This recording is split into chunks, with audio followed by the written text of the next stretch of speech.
Movie start होती है और हमें एक फ्लैशबैक सीन दिखाया जाता है जहां पर दो टीम्स के दरमियान मैच हो रहा था और एक टीम के मेंबर में हम एक लड़के को देखते हैं जिसका नाम गोल्डन लेग था और वो यहाँ पर फुटबॉल को किक करके गोल करने ही वाला था। तभी हम देखते हैं कि उसका गोल नहीं हो पाता और इसी वजह से उसकी टीम ये मैच भी हार जाती है। और इस बात से वहाँ पर जो पब्लिक मौजूद होती है वो नाराज हो जाती है क्योंकि उनको ये लगता था कि गोल्डन लेग किसी भी मैच को हारने नहीं देता, तो वो इस मैच को भी जीत जाएगा, लेकिन वो हार जाता है। और इसके बाद कुछ लोग नीचे आकर गोल्डन लेग को मारने लग जाते हैं और उसकी बहुत ज्यादा बुरी पिटाई करते हैं। इसी दरमियान हम इस टीम का एक और मेंबर देखते हैं जिसका नाम होता है हंग, और हंग वहाँ से ये सब कुछ देखता हुआ हंसता हुआ चला जाता है। इसके बाद अब कहानी आगे शिफ्ट होती है 20 साल बाद, और अब 20 साल बाद हंग बहुत बड़ा बिजनेसमैन और एक रिच आदमी बन गया था और अब हंग फुटबॉल मैच का कोच भी बन गया था। और यहीं पर हमें गोल्डन लेग को भी दिखाया जाता है जिसकी आज से 20 साल पहले फाइट होने की वजह से टांग टूट गई थी और अब शायद गोल्डन लेग हंग का नौकर था।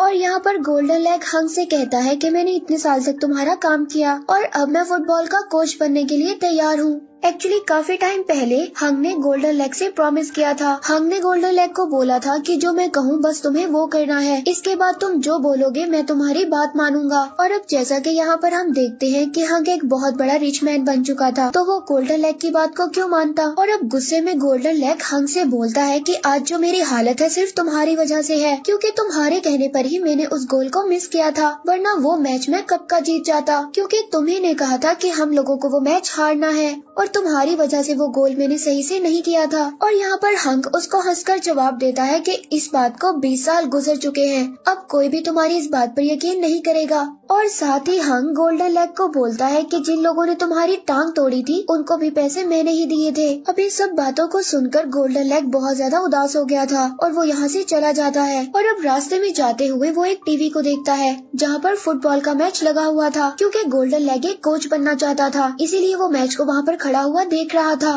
तभी उसको पीछे से एक लड़के की आवाज आती है और वो बोलता है कि फुटबॉल को किक करने का तरीका बिल्कुल गलत है। और गोल्डन लेग जैसे ही पीछे मुड़कर देखता है तो वो एक कचरा उठाने वाला लड़का था और जिसने अपनी दोनों टांगों को अपने ही कचरे पर स्ट्रेच कर रखा था। और अब इसकी बात को सुनकर गोल्डन लेग बहुत ज्यादा हैरान हो जाता है और वो इस बात को सोचता है कि एक कचरा उठाने वाला लड़का एक ट्रेन फुटबॉलर को ऐसे कैसे बोल सकता है। इसलिए अब वो उस लड़के से पूछता है कि तुम क्या कहना चाहते हो, और लड़का उसको जवाब देता है कि किक मारने का फुटबॉल को ये तरीका सही नहीं है, इस खेल में सही दिमाग और सही वक्त की जरूरत है। और वो उसको कहता है कि वो किसी वक्त कुंफू का अच्छा प्लेयर हुआ करता था और अगर तुम मुझसे अच्छा कुंफू सीखना चाहते हो तो मेरा विजिटिंग कार्ड ले लो और मुझे कभी भी तुम कांटेक्ट कर सकते हो। लेकिन ये सब बातें सुनकर भी गोल्डन लेग को उसकी बातों में कोई इंटरेस्ट नहीं होता। स्टील लेग कैन को एक किक करता है और वो कैन उड़ती हुई हवा में कहीं गुम हो जाती है। और यहाँ पर हमें पता चलता है कि स्टील लेग उसका नाम इसलिए है क्योंकि उसका कुंफू उसकी लेग्स में है और उसकी लेग्स बहुत ज्यादा पावरफुल है। स्टील लेग के पास जो जूते थे वो बहुत ही ज्यादा फटे हुए थे और बहुत ही ज्यादा खराब हालत में थे, इसीलिए वो जाते हुए शूज की शॉप को देखता है, लेकिन उसके पास इतने ज्यादा पैसे नहीं थे और वो उनको देखकर आगे चला जाता है। और फिर वो कचरा बेचने के लिए कचरा मालिक के पास जाता है, लेकिन कचरा बेचने के बाद जो उसको पैसे मिलते थे वो उसके खाने के लिए भी पूरे नहीं होते थे। वहाँ से निकलता है और एक शॉप पर पहुँचता है। इस शॉप पर हम एक लड़की को देखते हैं जो कि बन बना रही थी और ये लड़की भी एक कुंफू मास्टर होती है। इसका कुंफू इसके हाथों में होता है जिसकी वजह से वो काफी रफ्तार से आटे को बहुत जल्दी गूंद देती है। तभी वहाँ पर स्टील लेग आकर ऐसे ही इसके दो बंद उठाकर खा जाता है। इसको कहता है कि ये पैसे मैं तुम्हें कल दूंगा, लेकिन लड़की कहती है ये पैसे तुम्हें मुझे अभी देने होंगे। और अब पैसे ना होने की वजह से स्टील लेग अपने जूते उतार कर उस लड़की को दे देता है, लेकिन वो लड़की अब उसके जूतों को लेना नहीं चाहती थी। और हम अगले दिन देखते हैं कि गोल्डन लेग कहीं पर जा रहा था और रास्ते में उसे एक दीवार नजर आती है जहाँ पर वही कैन उस दीवार के अंदर फंसा हुआ था जो स्टील लेग ने किक किया था। और अब गोल्डन लेग उस कैन के पास जाकर बहुत ही मुश्किल से उसको दीवार से बाहर निकालता है और जो विजिटिंग कार्ड स्टील लेग ने दिया था उसको पढ़ता है। और वहीं पर हम देखते हैं कि कैन लगने की वजह से उस वॉल में बहुत ज्यादा क्रैक्स आ गए थे जिसकी वजह से वो वॉल गिर जाती है और अब दीवार जबकि दूसरी तरफ हम देखते हैं कि स्टील लेग खड़ा हुआ था। कुछ लड़के स्टील लेग को बहुत बुरा भला कहते हैं, जिसकी वजह से स्टील लेग को गुस्सा आ जाता है और अब वो उन्हीं की फुटबॉल से एक एक को मारने लगता है। और अब इस इंसिडेंट को गोल्डन लेग भी देख रहा था और देखते ही देखते स्टील लेग वहाँ पर सभी लड़कों को मार देता है और गोल्डन लेग भी उसके पास आ जाता है और कहता है कि क्या मैं तुम्हारे पाँव को देख सकता हूँ, और वो ऐसे ही उसे अपना पाँव चेक करने के लिए दे देता है। और गोल्डन लेग उसको कहता है कि मुझे इन्हीं पाँव की तलाश है, इन पैरों में वो जान है जो पूरे मैच को जितवा सकती है। और जवाब में स्टील लेग उसको कहता है कि ये शाओलिन पावर है, जिसे सुनकर गोल्डन लेग कहता है कि क्यों ना हम इन पावर्स को फुटबॉल मैच में मिक्स कर दें। और इस बात को सुनकर स्टील लेग कहता है कि ये आइडिया मुझे पहले क्यों नहीं आया।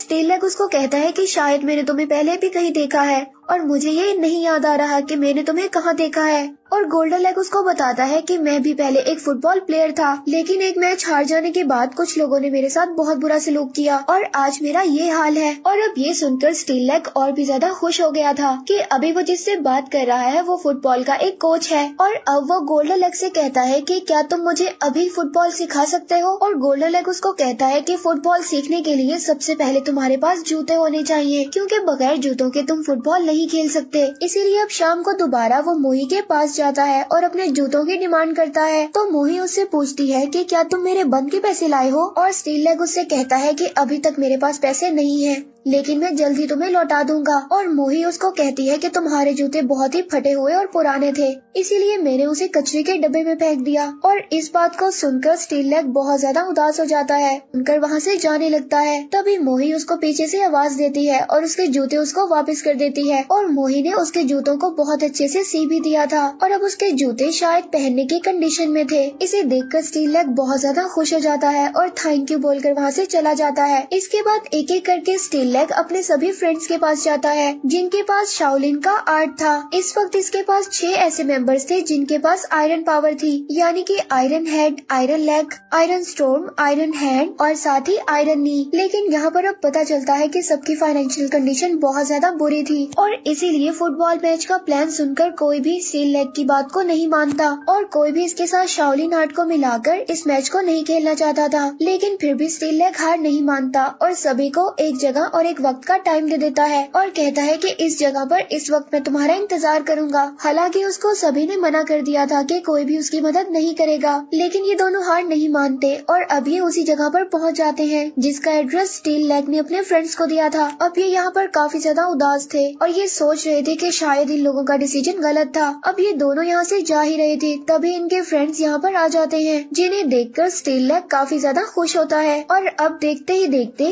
इन सब की एक शानदार शाओलिन सॉकर टीम बन जाती है। लेकिन यहाँ पर सबसे ज्यादा मुश्किल की बात ये थी कि ये फुटबॉल के बारे में कुछ भी नहीं जानते थे और अब गोल्डन लेग की गाइडेंस के साथ ये फुटबॉल खेलना स्टार्ट करते हैं, जहाँ पर सबसे पहले स्टील लेग फुटबॉल को एक किक मारता है और फुटबॉल बहुत ज्यादा दूर हवा में जाकर कहीं गुम हो जाती है। और अब ये लोग सोचते रहते हैं कि बॉल कब वापस आएगी। अब काफी ज्यादा टाइम गुजर जाता है और काफी वक्त के बाद बॉल वापस आ जाती है और अब जब बॉल वापस आती है तो ये सब लोग दोबारा से प्रैक्टिस करना स्टार्ट कर देते हैं और अपनी मस्ती में फुटबॉल के साथ खेल रहे थे। तभी गोल्डन लेग इन सबको समझाता है कि सबसे पहले तुम लोगों को डिसिप्लिन सीखना होगा, जिसके बाद अब वो बारी बारी इन सबको फुटबॉल के रूल सिखाता है। एक्स को पकड़ो और इनसे प्रैक्टिस करो। तुम्हें सबसे पहले अपने पाँव की पावर्स को कंट्रोल करना होगा, ना ही बॉल को ज्यादा पुश करना होगा और ना ही बॉल को कम पुश करना होगा। इसके बाद स्टील लेग एग की हेल्प से अपने पाँव की पावर्स को नॉर्मल करता है और आहिस्ता आहिस्ता उसके अंदर माहिर भी हो जाता है। और फिर बारी आती है फुटबॉल के साथ प्रैक्टिस करने की। अब वो वॉल के ऊपर एक पॉइंट बनाते हैं और उसके ऊपर फुटबॉल से प्रैक्टिस करने लगते हैं और आहिस्ता आहिस्ता अपनी रेंज को कंट्रोल कर लेता है और अपने पावर्स को सही तरह इस्तेमाल करता है। और स्टील लेग उस पॉइंट पर बिल्कुल सही से निशाने लगा रहा था, जिसे देखकर बाकी टीम बहुत ज्यादा हैरान हो जाती है और गोल्डन लेग स्टील लेग को देखकर कहता है कि शायद ये एक ही आदमी हमें पूरा मैच जितवा दे, लेकिन फुटबॉल एक टीम वर्क है और इसीलिए हमें पूरी टीम के साथ खेलना होगा। इसके बाद गोल्डन लेग इनका एक मैच करवाता है, लेकिन यहाँ पर ये लोग फुटबॉल खेलने की बजाय सभी एक दूसरे से फाइट कर रहे थे और बॉल को किसी को भी पकड़ने नहीं दे रहे थे। यहाँ पर कोई किसी को हाथ से मारता है तो कोई किसी पर किक करता है और देखते ही देखते यहाँ पर स्टील लेग के सभी फ्रेंड्स की हालत बहुत ज्यादा बुरी हो जाती है और अब ये देखते हैं कि शायद ये मैच को नहीं जीत पाएंगे और ना ही आगे की प्रैक्टिस को कंटिन्यू कर पाएंगे। लेकिन तभी वहाँ पर एक मैजिक हो जाता है। देखते ही देखते सब लोगों की पावर्स वापस आ जाती है और जब वो अपनी पावर्स पर फोकस करते हैं इन सबके पास इनकी एक्चुअल पावर्स वापस आ जाती है। इसके बाद ये सब लोग अपनी पावर्स को इस्तेमाल करके इस गेम को जीत जाते हैं और अब हार जाने वाली टीम भी इनकी पावर्स को देखकर इनकी टीम में शामिल हो जाती है, क्योंकि फुटबॉल 6 लोगों से नहीं बल्कि 11 लोगों से खेली जाती है और अब गोल्डन लेग की एक परफेक्ट टीम बन गई थी। तभी दूसरी तरफ हम वहाँ पर हंक की टीम को भी देखते हैं जो अपनी टीम को प्रैक्टिस करवा रहा था, वो भी स्विमिंग पूल में। वो अपनी टीम को बेहतर बनाने के लिए कुछ भी कर सकता था और यहाँ पर सीन शिफ्ट होता है दोबारा गोल्डन लेग पर, जो कि हंक के ऑफिस में आया था और यहाँ पर हंक से आकर कहता है कि मेरे पास भी मेरी टीम है जो कि तुम्हारे टूर्नामेंट में प्ले करना चाहती है। और जब हंक गोल्डन लेग की टीम को देखता है तो कहता है कि ये लोग तो बहुत गरीब हैं, ये मेरी टीम के साथ क्या फाइट करेंगे, लेकिन तुमने अगर इतनी मेहनत से एक टीम बनाई है तो क्यों ना एक मैच हो जाए और देखते हैं कि तुम्हारी टीम क्या कमाल दिखाती है। तब अगले दिन बारी आती है मैच की, जहाँ पर शाओलिन सॉकर की टीम मैच खेलने के लिए तैयार थी और यहाँ पर पहला मैच खेलते ही गोल्डन लेग की टीम जीत जाती है और इसकी खबर हंक को भी हो गई थी। लेकिन हंक इस बात को सुनकर बहुत ज्यादा हैरान होता है और अब तो शाओलिन सॉकर की टीम एक से बढ़कर एक मैच को जीतती जाती है और हर किसी का टीवी पर नाम आ जाता है, हर कोई फेमस हो जाता है और हर एक को स्पॉन्सर मिलना शुरू हो जाते हैं। अब इनको नए जूते भी मिल जाते हैं और इनकी रैंकिंग बहुत ज्यादा अच्छी हो जाती है। और वहीं पर सीन शिफ्ट होता है मोही की तरफ, जो कि एक सैलून में जाकर अपना मेकअप करवाती है और देखते ही देखते वो बहुत ज्यादा बदल जाती है और जब वो स्टील लेग से मिलने आती है तो स्टील लेग उसको कहता है कि तुम बहुत ज्यादा ब्यूटीफुल लग रही हो और वो स्टील लेग से पूछती है कि क्या तुम मुझे पसंद करते हो, जिस पर स्टील लेग उसको जवाब देता है कि हाँ मैं तुम्हें पसंद करता हूँ और मैं तुम्हारा बहुत अच्छा दोस्त हूँ। और स्टील लेग उसको जवाब देता है कि अभी मुझे लाइफ में बहुत कुछ करना है। ये सुनकर मोही को बहुत ज्यादा बुरा लगता है और वो वहाँ से रोते हुए चली जाती है। जिसके बाद अब बारी आती है अगले मैच की और हम देखते हैं यहाँ पर लड़कों की जगह लड़कियाँ थी और यहाँ पर भी शाओलिन सॉकर की टीम जीत जाती है और अब काफी ज्यादा मैच जीतने की वजह से इनके पास इनकम भी बहुत अच्छी हो जाती है और अब आहिस्ता आहिस्ता हर कोई अमीर भी हो जाता है। स्टील लेग ने मोही का दिल तोड़ा था, जिसकी वजह से वो रोती रहती थी और यही रीजन था कि उसने अपनी जॉब भी छोड़ दी थी। और फिर हम यहाँ पर स्टील लेग की टीम को देखते हैं जो कि फाइनल राउंड में पहुँच चुकी थी और यहाँ पर इनका मुकाबला हंक की टीम के साथ था। और जैसे ही इनका मैच स्टार्ट होता है इन लोगों को पता चल जाता है कि दूसरी टीम के लोग भी आम इंसान नहीं है, यानी कि हर कोई एक आयरन प्लेयर है। जिस तरह गोल्डन लेग की टीम में 6 मेंबर्स के पास आयरन पावर थी, इसी तरह अब हंक की टीम में 11 लोगों के पास आयरन पावर थी, यानी कि अब दूसरी टीम इन लोगों से ज्यादा पावरफुल थी। और अब यहाँ पर मैच बहुत ज्यादा डिफिकल्ट हो गया था। और फिर जब स्टील लेग गोल करने की कोशिश करता है और दूसरी टीम का गोलकीपर भी बहुत ज्यादा पावरफुल था, जो कि अपने एक हाथ की पावर से इसकी बॉल को रोक लेता है और यहाँ पर स्टील लेग दोबारा कोशिश करता है अपनी पूरी पावर के साथ, मगर अगेन वो अपने एक ही हाथ से फुटबॉल को रोक लेता है। इसके बाद बारी आती है बाकी सभी प्लेयर्स की और यहाँ पर वो कुछ प्लेयर्स के हाथ पांव तोड़ देते हैं और कुछ प्लेयर्स को फुटबॉल से ही जख्मी कर देते हैं। और अब यहाँ पर इन लोगों को समझ आती है कि पावर को इस्तेमाल करके इन सबको रोके, लेकिन यहाँ पर गोल्डन लेग का गोलकीपर एक भी गोल को नहीं रोक पाता। वो अपने पेट की मदद से फुटबॉल को रोकने की काफी कोशिश करता है, मगर उसके अंदर भी वो हार जाता है। इसके बाद बारी आती है दूसरे प्लेयर की, वो भी अपने हाथों से फुटबॉल को रोकने की काफी कोशिश करता है, लेकिन वहाँ पर खड़ी हो जाती है पूरी टीम उस बॉल को गोल करने के लिए और एक एक करके उस बॉल को किक लगाते जाते हैं, लेकिन वो गोलकीपर अकेला कब तक बॉल को रोक पाता। और एंड मोमेंट ऐसा आता है कि वो भी हार मान लेता है और वो भी हॉस्पिटल पहुँच जाता है। अब गोल्डन लेग की टीम के पास इनका गोलकीपर नहीं था और तभी यहाँ पर आ जाती है मोही अपने हेड को पूरी तरह से शेव करके और कहती है कि अब इस टीम की गोलकीपर मैं बनूंगी। अब स्टील लेग उसे देखकर बहुत ज्यादा खुश होता है, लेकिन हैरान भी था और उससे पूछता है कि तुम यहाँ पर क्यों आई, और उसको कहता है कि ये मैच खतरे से खाली नहीं है, ये लोग भी शाओलिन की पावर को जानते हैं, इन सब के पास भी आयरन पावर्स हैं, हम लोग इनका मुकाबला नहीं कर सकते, तो तुम कैसे करोगी। लेकिन मोही उसको कहती है कि तुम्हें मुझ पर ट्रस्ट करना होगा, हम ये मैच जीत सकते हैं, बस कुनफू की पावर्स पर यकीन रखो। और अब सामने वाली टीम का लीड प्लेयर गोल करता है। और अब मोही के पास भी सेम वही पावर्स थी। जिस तरीके से वो अपने बंद को घुमाकर उसको गूंदा करती थी, इसी तरह वो इस फुटबॉल की पावर को भी रोककर आहिस्ता कर देती है और उस बॉल को अपनी फिंगर पर ही घुमाने लगती है। इसके बाद वो इस बॉल में इतनी ज्यादा स्पीड दे देती है कि ये बॉल बहुत ज्यादा राउंड मारने लगती है। इसके बाद वो इस बॉल को हवा में उछाल देती है और यहाँ पर बारी आती है स्टील लेग की, जो कि अपनी फुल पावर से बॉल पर इतनी जोर से किक करता है। इस बॉल की स्पीड इतनी ज्यादा थी कि वहाँ पर पूरे ग्राउंड की घास उखड़ने लगती है। और फिर जब बॉल गोल होती है तो उनका गोलकीपर भी इस बॉल को नहीं रोक पाता और इसी के साथ गोल्डन लेग की टीम ये मैच जीत जाती है। और दूसरी तरफ हंक की बात भी सब लोगों को पता चल जाती है कि उसने गोल्डन लेग को उस मैच को हारने के लिए कहा था, जिस मैच में गोल्डन लेग की टांग को तोड़ दिया गया था। और साथ ही वहाँ के गवर्नमेंट को ये भी पता चल गया था कि हंक अपनी टीम को नशीली दवाइयाँ दिया करता था ताकि उसके प्लेयर्स मैच अच्छा खेल सके। और अब हंक को हमेशा के लिए बैन कर दिया जाता है और यहाँ पर हर जगह स्टील लेग काफी ज्यादा फेमस हो गया था और अब हर कोई इसकी तरह कुंफू की पावर्स को सीखना चाहता था। और इसी के साथ ये स्टोरी यहीं पर एंड हो जाती है।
打咩啊？收皮啦！你下叫翻翻我頂住啊！跳舞啦！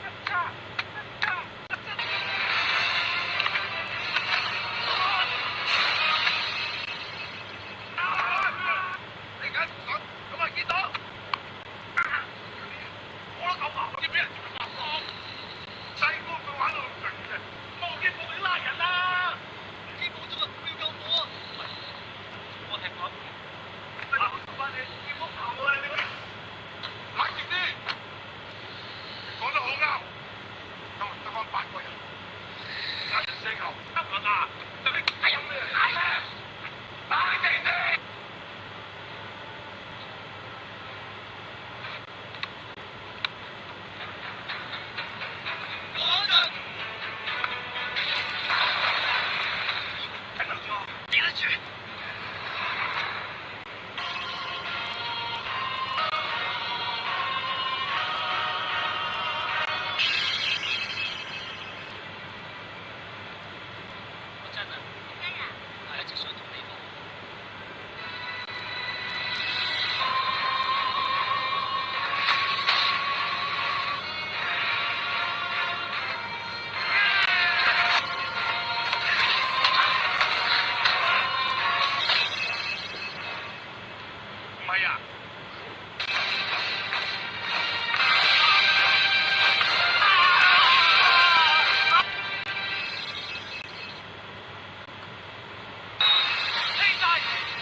比賽管理。